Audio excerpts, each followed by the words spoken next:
प्यारे मित्रों, रविवार के दिन क्या होता है?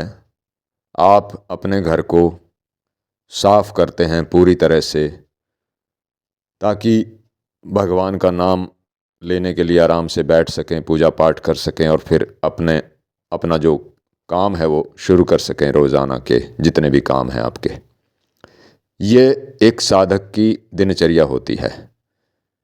राक्षस की, असुर की दिनचर्या होती है कि वो रात को जागता है, टीवी देखता है और दुनिया भर के काम करता है, लोगों से मुलाकातें करता है और देर तक सोता है। सूर्य उदय होने के बाद सोने वाला राक्षस ही होता है। अपनी बात पर आता हूँ वापस। आदमी रविवार के दिन साफ करता है, कबाड़ा साफ करता है, बहुत कुछ कबाड़ा इकट्ठा किया, निकाला, एक एक घर का कोना साफ कर दिया और उस कबाड़े को एक बोरी में, एक प्लास्टिक के कट्टे में भर के चल दिया। कहाँ? बाहर कुर्डी पर, जहाँ पर कूड़ा इकट्ठा किया जाता है गांव का, शहर का, वहां डालने के लिए वो चल दिया।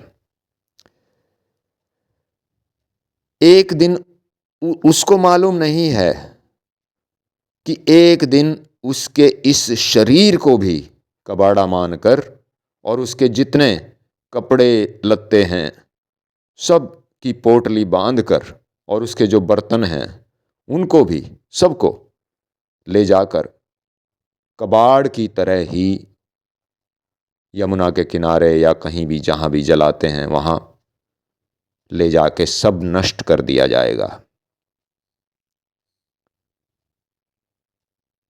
घर का कबाड़ा जो वो सारा इकट्ठा करके बाहर डालने गया है, उसको पता नहीं कि उसके शरीर रूपी ये कबाड़ा भी सारा, उसके बर्तन, कपड़े लत्ते सब इकट्ठा करके कबाड़ की तरह ही एक दिन नष्ट कर दिया जाएगा। तो फिर इस जिंदगी में कीमती क्या है? क्या हमारे सामने यह सवाल उपस्थित नहीं होता कि यदि सब कुछ कबाड़ा ही है और सामने दिख रहा है और मैं जो कह रहा हूं वो सत्य है, कोई झूठला नहीं सकता उसको, ऐसा होता है, सब देख रहे हैं। और भगवान ने, ध्यान देना इस बात पर, 15वें अध्याय के 10वें और 11वें श्लोक में भगवान ने, गीता में वैसे तो बहुत जगह बोला है, लेकिन 15वें अध्याय के चैप्टर 15 श्लोक नंबर 10 एंड 11 उसमें बोल दिया है कि सब कुछ देखता है इंसान और फिर भी समझता नहीं है बात को।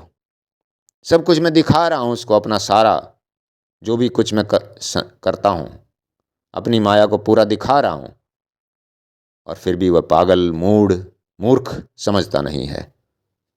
भगवान ने ऐसे ही शब्दों का प्रयोग किया है जगह जगह गीता पर, ताकि चोट लगे और इंसान को बुद्धि आए, क्योंकि फिर यह योनि नहीं मिलनी है, इंसान की योनि नहीं मिलनी है, 84 लाख योनियों के बाद ही मिलेगी, यानी करोड़ों वर्षों के बाद ही मिलेगी।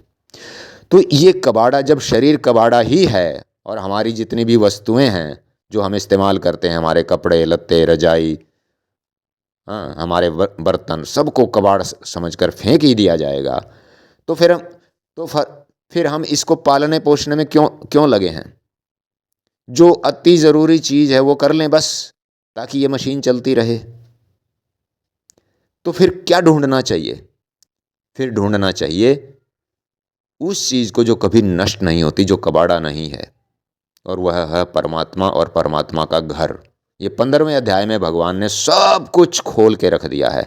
लेकिन कोई गीता लाए, गीता प्रेस गोरखपुर की, कोई पढ़े, हाँ, कोई, तभी तो बात बने, नहीं तो ये कबाड़ा अब कीमती बातों को समझता नहीं है ना। कबाड़े को कबाड़े की ही आदत हो गई है। हमारा शरीर ये कबाड़ा है, हमारे विचार कबाड़े हैं, हमारा सारा कुछ कबाड़ा है और हमें कबाड़े में ही रहने की आदत हो गई है। इसलिए कीमती वस्तु की तरफ ध्यान नहीं जाता। कीमती वस्तु है गीता, और गीता का 15वां अध्याय पढ़ो। और भी सारे अध्याय कीमती हैं, लेकिन अब सबको कैसे कहूँ? अगर आप 15वां अध्याय भी नहीं पढ़ सकते तो फिर और सारी कैसे पढ़ लोगे? इसी के साथ अपनी बात ख़त्म करता हूँ। हम कबाड़ा हैं, कबाड़ा रहेंगे, ठीक? और इस कबाड़े पर ध्यान देते रहेंगे, असली बात को कभी पहचानेंगे नहीं, पैसों के ढेर लगाते रहेंगे। एक सबसे ज़रूरी बात कहकर जाता हूँ, हमारा असली जो काम था इस संसार में, या तो हम विद्वान बने और विद्वान बनकर फिर सेवा करें, शुद्ध ज्ञान प्रसारित करें इस दुनिया में, शुद्ध ज्ञान, या फिर हम खूब पैसा कमाएं अच्छे तरीके से और उस पैसे को फिर ऐसी अच्छी अच्छी जगह लगाएं जहाँ पर परमात्मा चाहता है कि यहाँ पर मेरे जीवों को ज़रूरत है, वहाँ लगाएं। सभी प्राणियों, गौ माता पे लगाएं और ज़रूरतमंदों पर लगाएं। ये कमाने का अर्थ होता है। कमाने का अर्थ ये नहीं होता कि आप दुनिया भर के कीमती से कीमती वस्त्र पहनो, कीमती से कीमती खाना खाओ, हाँ, और फिर वो लैट्रिन में सुबह निकल जाए।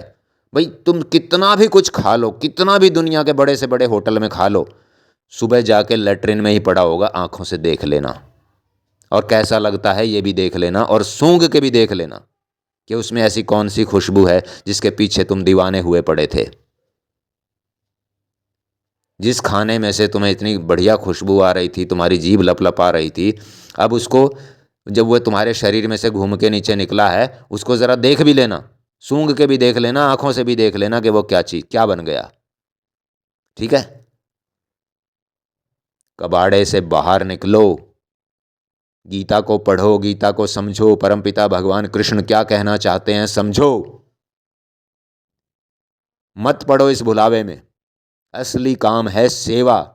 जब तक इस मशीन से किसी की सेवा हो जाए, बस तब तक ही इसका कुछ मतलब है, नहीं तो यह महान कबाड़ा है, कबाड़ा रहेगा और कबाड़े की तरह ही बाहर फेंक दिया जाएगा, जला दिया जाएगा, ज़मीन में मिला दिया जाएगा, नष्ट कर दिया जाएगा।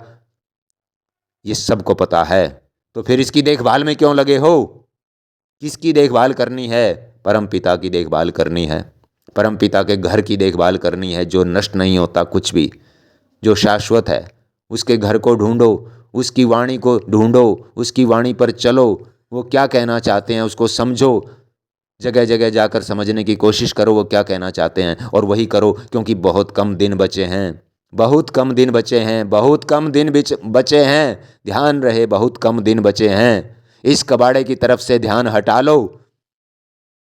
ये खूब धन कमाना, पागलों की तरह दिन रात भजन को छोड़कर, भजन का याद नहीं, गीता का याद नहीं, कुछ भी शौक नहीं, केवल धन कमाने का शौक है तुमको, और केवल ये शरीरों में तुम्हारी भूख मिटती है, कहीं सेक्स में, छूने में, शरीर को तराशने में, बलिष्ठ बनाने में, एक से एक बढ़िया खिलाने में। इसको सुबह गू बन जाना है, उसका गू बन जाना है, सुबह खिला लो इसको बढ़िया से बढ़िया। अरे अपनी बुद्धि को ठीक करो, और बुद्धि ठीक होगी गीता पढ़ने से, भगवान कृष्ण की शरण में जाने से, भगवान कृष्ण को समझने का प्रयास करने से, विद्वानों के पास जाने से, खूब पढ़ाई करने से, फिर उस पढ़ाई से शुद्ध रूप में अनेक जीवों की सेवा करने से, वो ज्ञान बांटने से, ताकि परमात्मा की सृष्टि ये सुंदर बने। बस यही योगदान देने के लिए तुम आए थे। जय श्री राम।